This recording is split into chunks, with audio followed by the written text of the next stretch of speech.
Hey, what's up everybody, and welcome to the second lesson of Module 3, where I'm going to show you how to build white hat backlinks using Content Curator link building. Let's jump right in. So there's a dirty little secret about link building, and when you know what it is and how it works, you'll probably say to yourself, why didn't I think of that? Because the hardest part of link building is figuring out how to find sites, and specifically pages, where a link to your site adds value to the other person's site. And once you have that, you also have to know how to convince people to add your link to their page. Now, a power page, just having one, opens up a lot of link building opportunities, but to take advantage of these opportunities, you need to proactively build links with email outreach. And that means you need to find pages where your link adds value and then convince someone to add a link to your site. Fortunately, this isn't as hard or as complicated as it might sound. Why is that? Well, the dirty little secret that I mentioned earlier is the fact that there are hundreds, if not thousands of people that want to link to your power page. And all it takes to get a link is a simple email to give them a heads up about your outstanding content. If that sounds cool, you're absolutely right, it is. And it's called Content Curator link building. Now, what is Content Curator link building, and how can it help you get contextual white hat links? Well, I probably don't need to tell you that content curation has exploded in recent years. But here's the thing. While many marketers are aware of the popularity of content curation and have tried it themselves, they don't realize that this opened up one of the all-time best link building opportunities SEO has ever seen. And today I'm going to show you exactly how to take advantage of content curation to get dozens of top quality contextual links using two battle-tested content curator link building techniques. So why does content curation work so well for link building? Well, most people, as you know, sit back and hope their content generates links, and that's the publish and pray approach. And that's mostly because they don't realize how easy it can be to build high quality links using content curation link building and the other strategies that you'll learn about in this module. Because remember, the goal of all these content curators out there is simply to link out to our outstanding resources like you have. So they're not only really powerful backlinks because they're white hat, but they're backlinks that are relatively easy to acquire. And believe it or not, content curation in general is nothing new. It's been around for a while. It just sort of got more interest lately now that the blogging world has dubbed it content curation. In fact, it's been part of the web almost since day one. If you look at Best of the Web, that directory started in 1994. So almost since people started creating content online, there have been content curators around. Now, before blogs, content curation came in the form of resource pages. And that's content curation technique number one, resource page link building. So what are resource pages? Well, it's actually really simple. A resource page is just a page on a site that links out to great resources on other websites. Simple, right? So let's look at some examples. There's a fitness resource page on uic.edu. It's a page authority 30, and it doesn't just link out to other edu sites or internal links. It links out to a mix of on-site and other commercial sites like yogafit.com. Another example, link building resources from Point Blank SEO. Page authority 57 has 45 referring domain links pointing to it, so it's a powerful page, and it links to other quality link building related content. How about insurance? Most boring niche you could probably come up with. Well, Oregon State University has an insurance resources page that's a page authority 33, and it links out to commercial insurance sites, and you could be on that list.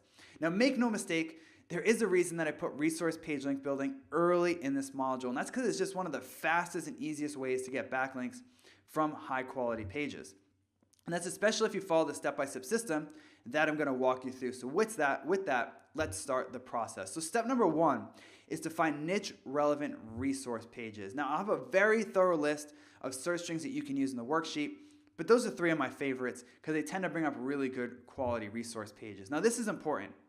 When you use these search strings to hunt for resource pages, you want to use broad keywords whenever possible. You don't want to get too specific because you may miss out on amazing resource page opportunities if you do. So for example, let's say you had a Kung Fu power page.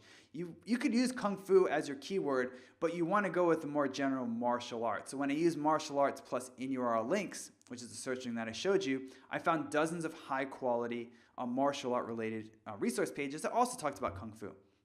Now, it really couldn't have been faster or easier to find these pages, but if I was too specific, I might have missed a lot of these great pages. So step number two is to find the right person to contact. The person who runs that that particular resource page. Now, it can be a little bit tricky.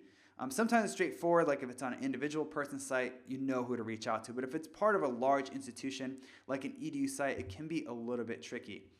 And like I said, sometimes not only do you know the person, but they'll actually give you their email address for you to submit a link. So you can say, hey, here's my content, and you might want to consider adding it to your page. And of course, they'll have the word-for-word email script that you send them. But a lot of times the contact information will be right on the page. But sometimes you have to do a little digging to find the right person. Now, I'm not going to go over these because it's just better to see them written out, but I've developed some strategies where you can find the right person to contact on bigger institutions, and I'll have these techniques for you in the worksheet. So once you've found the right person, you want to reach out using this exact script. Now, here's the short and sweet version.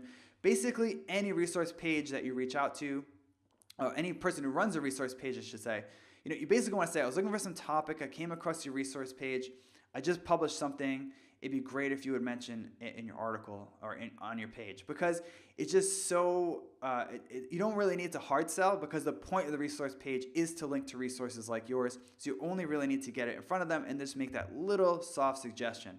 So here's a real life example. Here's something that I sent to the University of Michigan. I found the right person using the strategies in the worksheet. And I just said, I found your resource page, and here's something you might want to add. And because I wasn't pushy and I'm adding value to the resource page when they add my link, you'll find that people are happy to do it. And here's the live link. So next up, we have content curator link building technique number 2, which is the Mount Rushmore method. As you know, a power page creates a lot of link building opportunities that most generic great content blog posts and articles simply don't do. After all, your power page appeals to the very group that you want to build links from, the link creators. Now, how does the Mount Rushmore method work? Well, with this strategy, instead of looking for resource pages, you're looking for best of content curation posts. So you've probably seen these best of posts before, things like top 50 articles of all time or 48 travel blogs you need to follow, things like that. And when you find articles like these, you simply need to let the content curator know about your awesome content, and you're pretty much good to go. And that's why the strategy is called the Mount Rushmore technique. You found a place where people already list the best content, and it's just a matter of getting them to add your deserving content to the list, which is relatively easy. So let's look at an example. 15 handy online tools for gardeners. This is the page authority 49, and it doesn't just link out to huge authority sites. It links out to lots of resources on smaller, lesser known gardening blogs. So if you have a smaller, lesser known blog, this is perfect for this particular strategy. So let's break it down step by step. The first step in the Mount Rushmore method is to find best of resources in your industry. And best of articles are designed pretty much like resource pages. They exist to give credit and link out to outstanding resources like your power page. But because they're in the form of an article or a blog post, those resource page search strings can't find them. And these search strings can't find resource pages. So you definitely want to use each strategy independently, and they work great together because you pretty much covered the entire internet in terms of content curation when you use these two strategies. Now, of course, these will be in the worksheet, but this is just to give you an idea of the type of search strings that you'll use to find best of articles. Now, when you use these search strings, just like with resource pages, you also want to lean towards broad keywords. For example, let's say you had a power page about backpacking in Southeast Asia. You'd want to search for something broad like this, best travel blog post. You wouldn't want to be too specific. Also, as you go through the list, you want to avoid any pages that have a specific date attached to them, like the best post from a month or from a year, because those are listing resources from a particular time frame, right? And your page was published after that time frame, so it doesn't make sense to add a link to your brand new power page, unless, of course, it's for the year that you publish your power page in. But if it's before, you just want to eliminate them from your list. There's no need to even reach out to those people. You really want to find evergreen best of posts like this one from Wisebread. 40 most useful travel websites that can save you a fortune, right? So if you had that backpacking power page, this would be perfect because it's not specifically about a certain time period. It's just great travel websites or great travel content. Now, sometimes you'll come across best of pages that link to the top blogs in your industry, not articles or blog posts, right? So a lot of these will be blog posts, and then you say, hey, my power page could be considered, and you'll obviously have a script to use. But sometimes you'll come across these best of pages that are actually listing the best blogs or sites.